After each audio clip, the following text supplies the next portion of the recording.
पाकिस्तानी आतंकियों द्वारा लगातार अपने कम्युनिकेशन के लिए थ्रीमा बीबीएम जैसे ऐप्स का इस्तेमाल किया जा रहा है। ये बड़ा खुलासा जो है वो यहाँ पर हुआ है। आपको बता दें कि हाल ही में पंजाब से 5 आतंकियों को गिरफ्तार किया गया था, जिसमें से 2 जो हैं वो पाकिस्तानी आतंकी थे और उनमें से एक अबू हुरेरा। इनसे जो इन्वेस्टिगेशन लगातार हो रही है, पूछताछ जो हो रही है, उसमें ये जानकारी हासिल हुई है कि ब्लैकबेरी मैसेंजर, थ्रीमा, एलिमेंट जैसे ऐप्स का इस्तेमाल कर ये अपने नेटवर्क को यहाँ पर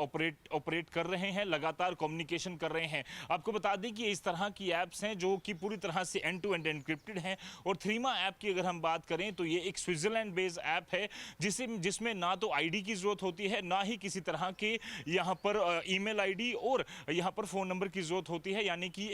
एक सेफ ऐप है ताकि आतंकी इस्तेमाल कर सकें और कोई भी इसका जो मेटा डेटा है वो यहाँ पर उपलब्ध नहीं होता, जिसकी वजह से एजेंसीज की पकड़ में ये नहीं आ पाती है, ये पूरा डेटा इनका नहीं मिल पाता है। ऐसे में अब सरकार जो है इन पूरी चीज़ों पर डिकोड करने में लगी है कि किस तरह से पाकिस्तानी आतंकी इन पूरे नेटवर्क का इस्तेमाल जो है वो लगातार कर रहे थे, चाहे वो थ्रीमा ऐप हो, बीबीएम हो या फिर एलिमेंट। इसके अलावा सिग्नल और व्हाट्सएप जैसे ऐप्स का भी इस्तेमाल कर आतंकी जो है वो अपने ओवरग्राउंड वर्कर्स का एक बड़ा नेटवर्क जो है पंजाब, हरियाणा, राजस्थान, जम्मू कश्मीर और दिल्ली में यहाँ पर तैयार करने की कोशिश कर रहे हैं, क्योंकि इस तरह के इनपुट हैं कि लगातार अब फोकस जो है पंजाब की तरफ किया जा रहा है। हाल ही में जलंधर और अमृतसर में 2 बड़े ब्लास्ट भी हुए, जिसके बाद साफ तौर पर यह पता चला कि पाकिस्तानी आईएसआई जो खुफिया एजेंसी है वो इसके पीछे है। तो साफ तौर पर आतंकी एक तरफ जहां पर इन ऐप्स का इस्तेमाल कर पूरी तरह से कोशिश कर रहे हैं कि अपने नेटवर्क को यहां पर बनाकर रखे, पूरी तरह से उसका इस्तेमाल करें। वहीं अगर बात करें तो ओवरग्राउंड वर्कर्स का एक बड़ा नेटवर्क तैयार करने की साजिश जो की जा रही है, उन सब पर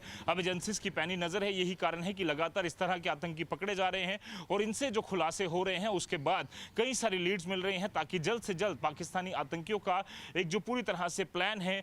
उसे विफल किया जा सके। और ऑपरेशन सिंदूर का जो घाव पाकिस्तान अभी तक भूल नहीं पाया है, जिसकी वो कोशिश कर रहा है कि भारत को किसी ना किसी तरीके नुकसान पहुंचा सके, उसमें वो कभी भी कामयाब ना हो, उसको लेकर तेजी से यहाँ पर सुरक्षा एजेंसियां जो हैं वो यहाँ पर अलर्ट मोड पर हैं। उनके हर एक इरादों को पूरी तरह से यहाँ पर विफल कर रही हैं। वीडियो जर्नलिस्ट मानी केने के साथ जोधपुर, आज़ी मीडिया, जम्मू।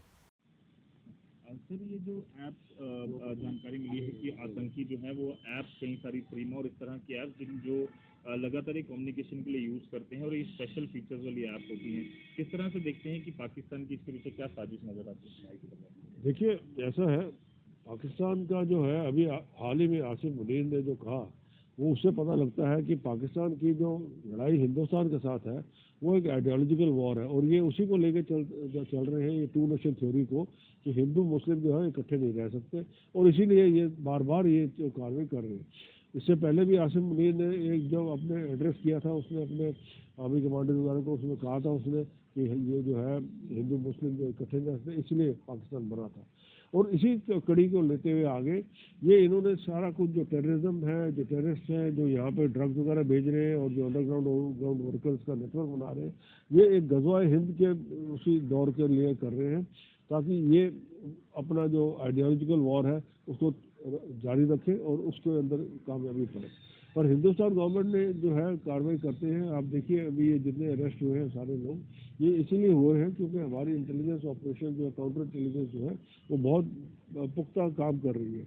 और अब ये जो ऐप्स वाले हैं इन सबको कहा गया है कि आप अपने हेडक्वार्टर जो है यहाँ पे अपने सर्वर यहाँ रखें हिंदुस्तान के अंदर, नहीं तो इनको बैन कर दिया जाएगा, क्योंकि ये जो है जब तक सर्वर यहाँ नहीं होंगे तब तक इसको यहाँ पे काम करने नहीं दिया जाएगा। सर्वर यहाँ होंगे ताकि वो जो है जब भी गवर्नमेंट ऑफ इंडिया चाहेगी वो वहाँ से इंफॉर्मेशन ले सकती है।